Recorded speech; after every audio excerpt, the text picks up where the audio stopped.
Here's 5 of the most offensive movie characters that should never have existed. And somehow one of these characters was written as recently as 2019. All my life, I've only been able to think about one thing: white women! Offender 1, Rosemary, Shallow Hal. Gwyneth Paltrow wearing a 300-pound fat suit in 2001 is just as offensive then as it is now. The movie follows a man who's hypnotized into only seeing people's inner beauty, which somehow translates into 2 hours of non-stop fat jokes. From breaking chairs to creating tidal waves as she jumps into a pool. Here we go.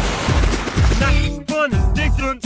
Every aspect of this character is a setup to a punchline involving her weight. Offender 2, Long Duck Dong, 16 Candles. One of my all-time favorite directors is John Hughes, but there is no doubt that he loved to create some questionable characters, none more questionable than Long Duck Dong. There are so many things wrong with this character, I could probably make an entire video on it, but let's just focus on the fact that every time this character appears on screen, the sound of a gong plays.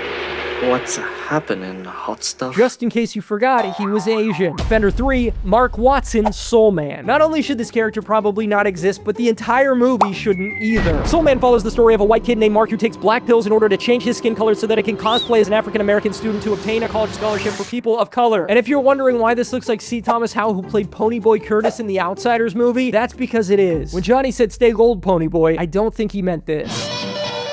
Offender 4, Mr. Yunioshi, Breakfast at Tiffany's. This one is so incredibly hard to watch, especially considering that this is Mickey Rooney, leaning fully into yellowface with prosthetic buck teeth, tape-back eyes, and an insane accent. I'm warning you. This character makes watching Breakfast at Tiffany's in 2026 harder than it should be.